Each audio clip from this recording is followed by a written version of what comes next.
नमस्कार, मैं हूं सुशील शंकर बिग और आप देख रहे हैं आज का channel metro today live. Metro today live में आज हमारे साथ आए हैं बीजेपी के spokesperson doctor Abril Malik. Doctor Abril Malik, आपका बहुत बहुत स्वागत है मेट्रो टुडे लाइव में। डॉक्टर मलिक, आपसे सीधा सवाल मेरा ये है कि अब जो है ईडी वर्सेस दीदी हो गया है कैलकाटा में वापस चुनाव होने वाले हैं वेस्ट बंगाल में 2026 में। और हुआ क्या, अभी आईपी पे रेड मारी गई थी ईडी द्वारा। वहां से क्या किया, ममता बनर्जी खाली हाथ गई डीसीपी और सीपी को लेके, वहां से ग्रीन फाइल लेके निकल के आ गई। ये तहलका मचा दिया, यानी कि पूरा कुछ उसके अंदर लेके चले गई। आप इसको किस एंगल से देखते हैं? चुनावी एंगल से देखते हैं या ईडी की तरफ से देख रहे हैं आप? जी, मेरी आवाज आप तक पहुंच पा रही है मेरे साथ? जी हाँ, बोलिए बोलिए। हाँ, देखिए, जहां तक विषय एक तरीके से ईडी का एंगल या चुनाव का एंगल, मैं समझता हूँ इसमें कोई एंगल नहीं है। इसमें बिल्कुल स्पष्ट एंगल है। ममता बनर्जी जिस प्रकार से एक तरीके से करप्ट लोगों को बचाने का काम कर रही है, प्रयास कर रही है, वो तो सर्वविदित है, जनता के मध्य में है, बिल्कुल स्पष्ट रूप से नजर आ रहा है। नंबर एक। नंबर दो, जहां तक विषय एक तरीके से वेस्ट बंगाल का, तो पश्चिम बंगाल में चुनाव की जहां तक बात है, अभी मैं भाजपा मुख्यालय में बैठा हुआ था, केंद्रीय मंत्री हमारे सुकांतो मजूमदार जी हैं, तो उनके साथ इसी विषय पे मैं बात कर रहा था, पश्चिम बंगाल के इलेक्शन के विषय पे। जो ग्राउंड रिपोर्ट है, और भी बहुत से लोग हैं जिनसे ग्राउंड लेवल पे जो रिपोर्ट्स आती हैं, वहां के एमएलएज हैं, वहां से जो है हमारे एमपीज हैं, तो मैंने जितने भी लोगों से, जो भी लोग मुझे मिले, जिनके साथ मैं बैठा, तो इसी विषय पे चर्चा हुई पश्चिम बंगाल के चुनाव पे। तो निश्चित रूप से भारतीय जनता पार्टी पश्चिम बंगाल के भीतर पूर्ण रूप से जीत रही है, अपनी सरकार पूर्ण प्रचंड बहुमत की सरकार बनवा रही है। इसमें किसी रूप में दिक्कत नहीं है। पश्चिम बंगाल की जनता भारतीय जनता पार्टी के साथ है।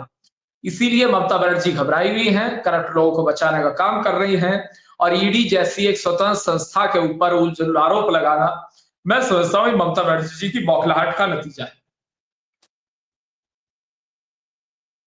डॉक्टर अब्रिल मलिक, आज ईडी ने जज सुमैया पाल को भी चेंज करने की एक अपील दे दी है सुप्रीम कोर्ट में। ये एकदम वैसा वर्षा हो गया है, क्योंकि जज को चेंज करने के लिए ईडी कौन होती है कहने के लिए?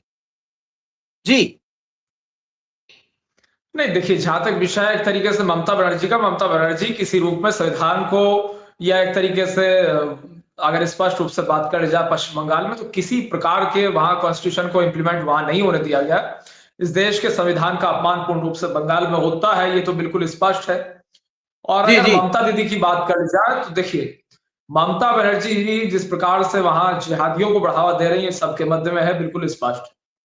जिहादियों का आतंक है, भ्रष्टाचारियों का आतंक है, और उसके साथ साथ जिस प्रकार से तमाम सारे तृणमूल कांग्रेस के गुंडे एक तरीके से जो उन्होंने पाल के रखे हुए हैं तृणमूल कांग्रेस ने, जिनके ऊपर टीएमसी कार्रवाई नहीं करती है, तो सबके मध्य में शाहजहां शेख हो, तमाम सारे और गुंडे अपराधी किस्म के लोग हों, जो टीएमसी से जुड़े रहे, टीएमसी से जुड़े हुए हैं, या तृणमूल कांग्रेस के नेतृत्व, तृणमूल कांग्रेस की आलाकमान जिन्हें पाल के रखने का काम करती है।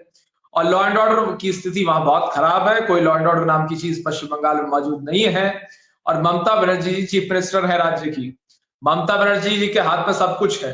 ममता दीदी कोई होम सेक्रेटरी रिपोर्ट करता है, ममता दीदी कोई चीफ सेक्रेटरी रिपोर्ट करता है, ममता दीदी कोई एडिशनल चीफ सेक्रेटरी रिपोर्ट करता है, ममता दीदी को ही डीजीपी स्टेट रिपोर्ट करता है, ममता दीदी को एडीजीपी रिपोर्ट करता है, ADG law and order report करता है, एसपी, डीसी, डीएम, थाने, पुलिस, चौकी, कांस्टेबल, दरोगा, एसएसपी, डीसी, कमिश्नर, सब ममता दीदी को रिपोर्ट करते हैं, क्योंकि state issue law and order होता है। और पश्चिम बंगाल में बद से बदतर हालात है, इतने खराब हालात हैं, आप यहाँ स्टूडियो में बैठ के कल्पना ही नहीं कर सकते। तो बहुत खराब हालात है, और इसकी जिम्मेदार तृणमूल कांग्रेस है। निश्चित रूप से जनता मुतोड़ जवाब इन लोग को देने का काम करेगी, इसमें मैं समझता हूँ कोई दो राय नहीं है। और गरीब, पीड़ित, शोषित, वंचित, दलित, आदिवासी, महिला, युवा, बेरोजगार संघ सब भारतीय जनता पार्टी के साथ है। हम सबका साथ, सबका विकास, सबका विश्वास, सबके प्रयास की बात करते हैं, एक भारत श्रेष्ठ भारत की बात करते हैं, मजबूत भारत की बात करते हैं, नंबर एक वेस्ट बंगाल की बात करते हैं, घुसपैठिया मुक्त बंगाल की बात करते हैं। और उसके साथ साथ ये भी बिल्कुल स्पष्ट है, देश किसी रूप में धर्मशाला नहीं है। इस चीज को भी हम डंके की चोट पे बिल्कुल स्पष्ट तरीके से कहते हैं। तो ये सारी चीजें बिल्कुल जनता के मध्य में, जनता हमारे साथ है और जनता के कारण से ही हम जीतते हैं और जनता पुनः हमें इस बार जैसे देश भर में आने को राज्य में आशीर्वाद दिया, ऐसी बंगाल की जनता विधानसभा में जिताने का काम करेगी और हमारा मुख्यमंत्री इस बार बनेगा। इसीलिए ममता दीदी बौखलाई हुई है। बौखलाने दीजिए, चुनाव आएगा, जनता तय कर देगी, कोई दिक्कत नहीं। डॉक्टर मलिक, आज ममता जी ने बहुत बड़ी रैली निकाली है वहां पे ईडी के अगेंस्ट में, यानी सेंट्रल गवर्नमेंट के अगेंस्ट में अगर आप कह लें तो ये ज्यादा सही रहेगा। मिस्टर अमित शाह के अगेंस्ट में वहां पे बहुत बड़ी रैली निकाली है और रैली को खुद ममता बनर्जी लीड कर रही हैं। दूसरी बात आप ये देखें, वहां पे टीएमसी के लोग ही ज्यादा दिख रहे हैं और जो आसपास के लोग हैं, जनता जिसे कहते हैं, जनता बिल्कुल झांक नहीं रही है इसके बीच में, केवल टीएमसी के लोग ही इस मॉब में चल रहे हैं। यानी कि ममता बनर्जी को भी यह आभास हो चुका है कि अब सत्ता जा रही है हमारे हाथ से, तो कुछ ना कुछ तो जनता को साथ किया जाए, लेकिन जनता साथ नहीं आ रही है। इसको आप किस एंगल से देखते हैं? नहीं, देखिए, अगर ममता दीदी की बात कर जाए तो ममता दीदी से ऐसे तो हमारे पारिवारिक संबंध है, लेकिन ममता बनर्जी जी की अगर बात की जाए एक तरीके से पॉलिटिकली, तो ममता बनर्जी जी तृणमूल कांग्रेस जिस प्रकार की हरकतें वहां वेस्ट बंगाल में कर रही है वो तो बिल्कुल स्पष्ट है। एंटी कॉन्स्टिट्यूशन है, संविधान विरुद्ध है, कानून विरुद्ध है, न्याय विरुद्ध है, कोई न्याय नाम की चीज नहीं है, लॉ एंड ऑर्डर नाम की चीज नहीं है। ईडी सीबीआई को आरोपित करते हैं लोग, उल्टे सीधे आरोप लगाते हैं ईडी के ऊपर, खिलाफ बयानबाजी करते हैं, कोर्ट्स को नहीं मानते, district court, high court, supreme court को नहीं मानते हैं, इनके लिए जुडिशियरी की कोई वैल्यू नहीं है। ये एग्जीक्यूटिव को अपने नीचे रखते हैं, क्योंकि एग्जीक्यूटिव है तो भाई वो तो मुख्यमंत्री के नीचे ही आएगा। ठीक है, एग्जीक्यूटिव का भी हो गया, जुडिशियरी का भी हो गया। अब बात आई लेजिस्लेचर की, वो खुद ही बने बैठे हैं, बीजेपी को गालियां देने का काम करते हैं, अलोकतांत्रिक जो कि कार्य है। अब रही बात एक तरीके से अगर बात कर जाए जो लोकतंत्र का चौथा स्तंभ है मीडिया, तो मीडिया को ये गोदी मीडिया कह देते हैं। तो मैं समझता हूँ इस तरीके से लोकतंत्र नहीं चलता। जनता देख रही है, जनता अंतोगत्वा तय करती है और जनता तय करेगी। और ममता दीदी को जिताया ही नहीं था, आगे कहां से बात चली जाएगी। ममता बनर्जी जी जीती ही नहीं है वेस्ट बंगाल में, ममता दीदी नहीं जीती, लेकिन फिर भी सीएम बन गई। ममता दीदी को विधानसभा नहीं जीतने दिया शुभेंदु अधिकारी जी ने, विधायक नहीं बनने दिया, और ये सीएम फिर भी हालांकि बन गई, वो एक अलग चीज है। जहां तक विषय हमारी पार्टी का, पूर्ण रूप से हमारी पार्टी ग्राउंड लेवल पर मजबूत है, बूथ स्तर पर मजबूत है, और डेवलपमेंट के नाम पे ही निश्चित रूप से हम जनता के मध्य में जाते हैं, डेवलपमेंट की बात करते हैं और उसी के ऊपर काम करते हैं। हमारे पास विजन प्लान है, रोड मैप है, फ्यूचर रोड मैप है, और rural development, urban development, health sector development, education sector development, हर सेक्टर का विकास, रोजगार प्रदान करना, ये निश्चित रूप से हमारा लक्ष्य था, है और रहे। डॉक्टर मलिक, आईपैक को ये बताते हैं कि वहां पे केवल ये चुनावी रैली, वहां पे चुनावी ऑर्गेनाइजेशन होता था, चुनाव कैसे लड़ा जाए उसके बारे में होता था, लेकिन ईडी कह रही है कि यहाँ पे मनी लॉन्ड्रिंग का केस पकड़ा गया है और मनी लॉन्ड्रिंग की फाइल लेके ईडी से हाथ से छीन के गई है ममता बनर्जी, और वहां से प्रतीक जैन का फोन जो है वो भी ममता जी के कब्जे में है, जो ईडी के कब्जे में था वहां से उसने छीन लिया और अपने कब्जे में ले लिया। यानी कि ममता बनर्जी की पूरी दादागिरी चल रही है ईडी के ऊपर। जी देखिए, जहां तक विषय है ममता दीदी का, आप बताइए हाँ कि ना। आप ये बताओ कि जिस तरीके की हरकत एक तरीके से chief minister of West Bengal Mamata Didi ने की, वहां से फाइल छीन के ले आओ, जांच में हस्तक्षेप करो, सबूतों के साथ छेड़छाड़ कर दो, एविडेंसेस के साथ छेड़छाड़ करो, क्या ये उचित है? हाँ कि ना, आप बताइए। बिल्कुल नहीं, बिल्कुल बिल्कुल बिल्कुल किसी रूप में ये उचित नहीं है, पूर्ण रूप से अनुचित है 100%। और वेस्ट बंगाल की जनता देख रही है, लोग देख रहे हैं, और इसीलिए जनता तय करेगी, इसमें कोई दो राय नहीं है। और जहां तक विषय है आईपैक का, अब इन्होंने तो देखिए ये चीज कही कि भाई वहां हमारी रणनीति बन रही थी, ये रणनीति वालों को रणनीति के कागजों को उठा के ले जा रहे थे। अब हमें क्या लगा रणनीति का? अब ये देखिए विग साहब, ये अपनी सीट विधायक की नहीं बचा पाई ममता दीदी, तो हम क्या उस रणनीति को लेंगे जिससे विधायक भी नहीं बन पाती?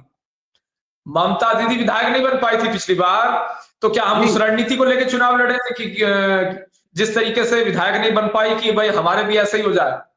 तो हम उनकी रणनीति का क्या? उनकी तो रणनीति वैसे ही फेल है, उनकी तो फेल है रणनीति। उस रणनीति से मैं समझता हूं हमें कोई लेना देना नहीं है, उस रणनीति से हमारा कोई इत्तेफाक नहीं, वास्ता नहीं है। और जहां तक विषय है एक तरीके से विकास का, तो निश्चित रूप से विकास की हम बात करते थे, करते हैं, करते रहेंगे। और आईपैक की जहां तक विषय मनी लॉन्ड्रिंग का, तो ईडी के पास सबूत है, तभी ईडी गई है। आपके घर आई क्या ईडी? आपके घर आई क्या? मेट्रो टुडे लाइव पे आई क्या ईडी? नहीं आई, क्योंकि आपके विरुद्ध सबूत नहीं है, इसीलिए नहीं आई। और जिसके विरुद्ध सबूत है उसके आती है, ये भी बिल्कुल स्पष्ट है। जी, आप ये देखें कि जो ममता बनर्जी का स्टैंड है, वो स्टैंड ये है कि हरेसमेंट किया जा रहा है और बेफजूल के ईडी की तरफ से हरेसमेंट हो रहा है। प्लस अमित शाह जी ने स्ट्रेट फॉरवर्ड कहा है कि वहां पे जो भी लोग थे उनको चिन्हित किया जाए, जो ममता बनर्जी के साथ थे, जो थे उनको चिन्हित किया जाए, उन पे एक्शन लिया जाएगा। और हो सकता है एक्शन डीसीपी पे हो, लॉ एंड ऑर्डर जो लगते हैं उस पे हो, इनको सस्पेंड किया जाए और ममता बनर्जी को जेल भी हो सकती है। लेकिन ये देखना है कि अभी तो लंबा रास्ता है। 14 जनवरी को वापस सुनवाई है इस केस में, जबकि ममता बनर्जी ने भी एक अपनी तरफ से पिटीशन लगाई हुई है सुप्रीम कोर्ट में। जी नहीं, निश्चित रूप से लीगल एक्शन होगा, इसमें कोई दो राय नहीं है। और उसके साथ साथ रही बात एक तरीके से अगर पर्टिकुलर बात कर ली जाए ममता दीदी की, तो ये बिल्कुल स्पष्ट है कि किस तरीके की वो राजनीति करती है। मैं समझता हूं बहुत ही गलत है, गलत संदेश देने वाला विषय है। और जहां तक विषय एक तरीके से लोकतंत्र के चारों स्तंभों का, ये उनका अपमान करने वाले लोग हैं। जिस दिन सुप्रीम कोर्ट इनके पक्ष में फैसला सुना दे, सुप्रीम कोर्ट बढ़िया है, देश बच गया। हाई कोर्ट इनके पक्ष में फैसला सुना दे, हाई कोर्ट बढ़िया है, देश बच गया। जिस दिन हाई कोर्ट इनके खिलाफ फैसला सुना दे, उस दिन लोकतंत्र पे हमला हो गया, देश के ऊपर हमला। एक इस प्रकार की बयानबाजी करते हैं। जिस दिन सुप्रीम कोर्ट या कोई भी न्यायपालिका या एक तरीके से डिस्ट्रिक्ट कोर्ट, हाई कोर्ट या सुप्रीम कोर्ट, कोई भी जुडिशरी का अंग, कोई भी कोर्ट इनके खिलाफ अगर फैसला दे दे, तो मैं समझता हूं जिस प्रकार की बयानबाजी करते हैं ये पूर्ण रूप से गलत है, दुर्भाग्यपूर्ण है, अनुचित है। और इस प्रकार की बयानबाजी यदि ये करते हैं तो निश्चित रूप से जनता इन्हें सजा देगी वोट की चोट के माध्यम से, इसमें कोई दो राय नहीं है। हम तो रोजगार की बात करते हैं, हम विकास की बात करते हैं, भ्रष्टाचारियों के विरुद्ध कार्रवाई की बात करते हैं। और ईडी, सीबीआई, इलेक्शन कमीशन, ये तीनों इंडिपेंडेंट बॉडीज है साहब। ये इलेक्शन कमीशन भी इंडिपेंडेंट बॉडी है, ईडी सीबीआई भी इंडिपेंडेंट बॉडी है। ईडी हो, सीबीआई हो, ये पूर्ण रूप से स्वतंत्र हैं, स्वतंत्र जांच एजेंसियां हैं, संवैधानिक संस्थाएं हैं। और संवैधानिक संस्था ही पूर्ण रूप से चुनाव आयोग है। और ये सारे आज भी हैं, कल भी रहेंगे। मोदी जी थे तब भी थे, ये मनमोहन सिंह जी के समय भी थे, ये यही चुनाव आयोग वीपी सिंह जी के समय भी था, इंदु कुमार गुजराल जी के समय भी था, ये इंदिरा जी के समय भी था। इसी प्रकार से चुनाव नेहरू जी के समय भी होता था। तो मैं समझता हूं ये चुनाव आयोग पे कभी निशाना साध देंगे, कभी ये मुख्य चुनाव आयुक्त पे निशाना साध देंगे, ये चीज गलत है। और उसके साथ साथ ये वोट चोर गति छोड़ एक नारा लेकर घूम रहे थे। तो अगर इस प्रकार की हरकतें करते हैं तो निश्चित रूप से जनता इन्हें जवाब देगी, और मुंहतोड़ जवाब निश्चित रूप से इन्हें मिलना चाहिए, मिलेगा, इसमें किसी रूप में दो राय नहीं। डॉक्टर मलिक, आप इसको किस तरह से देखते हैं? क्योंकि वहां पे लॉ एंड ऑर्डर तो कुछ है ही नहीं। ममता बनर्जी होल सोल है, जैसा चाहती हैं वैसे ही वहां पे जनता को, और ये चाहती हैं कि वेस्ट बंगाल एक आइसोलेटेड स्टेट बने, जिसके लिए बहुत ज्यादा प्रयास कर रही हैं। क्योंकि वहां पे रोहिंग्यास भी बहुत हैं और भी कई लोग बहुत हैं वहां पे, वो उनके अगेंस्ट भी आ जाती हैं, हर चीज में दखलंदाजी करती हैं, सेंट्रल के हर चीज में दखलंदाजी करती हैं। ऐसा क्या हो गया है ममता बनर्जी को? क्या कुर्सी के लिए कुछ भी करेंगी? जनता का नुकसान करेंगी, देश का नुकसान करेंगी क्या? जी नहीं, देखिए जहां तक विषय है एक तरीके से ममता दीदी का, तो ममता दीदी को क्या हो गया है वो तो बिल्कुल स्पष्ट दिख रहा है कि वो बौखलाई हुई है जनता के डिसीजन से, कि जनता भारतीय जनता पार्टी के साथ है। इस कारण से बौखलाहट का नतीजा है, परिचय है, ये तो बिल्कुल स्पष्ट है। और उसके साथ साथ दमनकारी नीति अपनाने का वो काम कर रही है, ज्यादा दिन तक ये सोच विचारधारा नहीं चलती है। और जहां तक विषय है ईडी सीबीआई पे आरोप लगाने का, चुनाव आयोग पे आरोप लगाने का, ये पूर्ण रूप से गलत है। और ईवीएम पे भी कभी कभी आरोप लगा देते हैं। ईवीएम के माध्यम से ममता दीदी सीएम बनी है, ईवीएम के माध्यम से सुखविंदर सिंह सुक्खू सीएम बने हैं, ईवीएम के माध्यम से ही इनके जितने चीफ मिनिस्टर्स हैं आज वो मुख्यमंत्री के पद पे हैं। सिद्धरमैया जी ईवीएम के माध्यम से सीएम जो है, रेवंत रेड्डी जी ईवीएम के माध्यम से सीएम हैं, ईवीएम के माध्यम से ही उमर अब्दुल्ला जम्मू कश्मीर के चीफ मिनिस्टर हैं, और ईवीएम के माध्यम से ही अखिलेश यादव जी, ईवीएम के माध्यम से ही राहुल गांधी जी और प्रियंका गांधी वाड्रा जी आज सांसद हैं, ईवीएम के माध्यम से ही अखिलेश यादव जी उत्तर प्रदेश मुख्यमंत्री थे, ईवीएम के माध्यम से ही केजरीवाल जी मुख्यमंत्री रहे, ईवीएम के माध्यम से ही इनके जो चीफ मिनिस्टर रहे, जितने भी कांग्रेस पार्टी के, उस सब रहे, विपक्ष के सीएम्स रहे, और ईवीएम के माध्यम से ही डॉक्टर मनमोहन सिंह साहब इस मुल्क के प्रधानमंत्री रहे।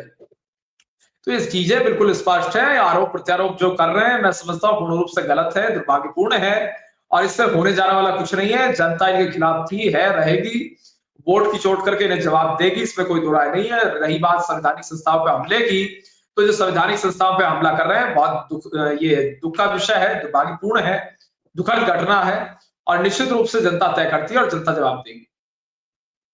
डॉक्टर मलिक, आपसे मैं एक सीधा सवाल ये पूछना चाहता हूं, क्या वहां पे आपातकालीन की स्थिति बनाने की कोशिश की जा रही है? क्या वहां पे इमरजेंसी लगाने की कोशिश की जा रही है? क्या इमरजेंसी वहां लग सकती है? जिस तरह से ममता बनर्जी बिहेव कर रही हैं और सबको चारों तरफ से घेर रही हैं, क्या वहां पे बनती है स्थिति? जी नहीं तो और कौन सी स्थिति है भाई साहब ये बताइए, और कौन सी स्थिति है? ये आपातकालीन स्थिति नहीं है, और कौन सी स्थिति है? आपातकालीन स्थिति पूर्ण रूप से है, और जनता के मध्य में सब स्पष्ट रूप से नजर आ रहा है किस प्रकार से जनता को डराने धमकाने का काम करते हैं, और किस तरीके से बंगाल की पुलिस एक्ट करती है। बंगाल की पुलिस की हिम्मत नहीं है टीएमसी के नेता को किसी को पकड़ पाए। बिल्कुल सही कहा आपने, बिल्कुल सही कहा। एक अलग चीज है, बंगाल की पुलिस की हिम्मत नहीं है कि वो टीएमसी वाले के विरुद्ध कोई मुकदमा कायम कर पाए। ये बंगाल की स्थिति है, ये रियलिटी है। अब बाकी सब कोई कुछ भी कहे वो एक अलग विषय है, लेकिन मैं तो अनुभव के आधार पर बता रहा हूँ, निजी अनुभव के आधार पे। और सौ टेलीफोन मेरे पास लगातार आते हैं अलग अलग राज्यों से, अलग अलग जगहों से रोज के, और कम से कम 80-90 टेलीफोन इसी विषय पे मुझे वेस्ट बंगाल से आया कि यहाँ एफआईआर दर्ज नहीं होती, वहां एफआईआर दर्ज नहीं होती।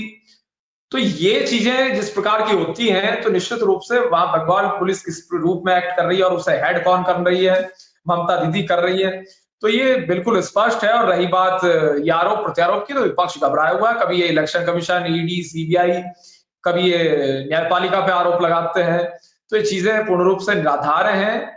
जनता इनके खिलाफ है, इसीलिए आरोप प्रत्यारोप का दौर प्रारंभ करते हैं। और उसके साथ साथ रही बात एक तरीके से ऑपोजिशन की, विपक्ष की, और पर्टिकुलरली ममता दीदी की, तो ममता दीदी के ख्वाब बहुत ऊंचे थे। अब वो ख्वाबों पे अगर चोट लग रही है, वो पीएम बनने की ख्वाब देख रही थी, उस पे चोट जनता कर रही है, तो जनता को प्रताड़ित तो करेंगे, इसमें तो मैं समझता हूँ कोई दो राय नहीं है।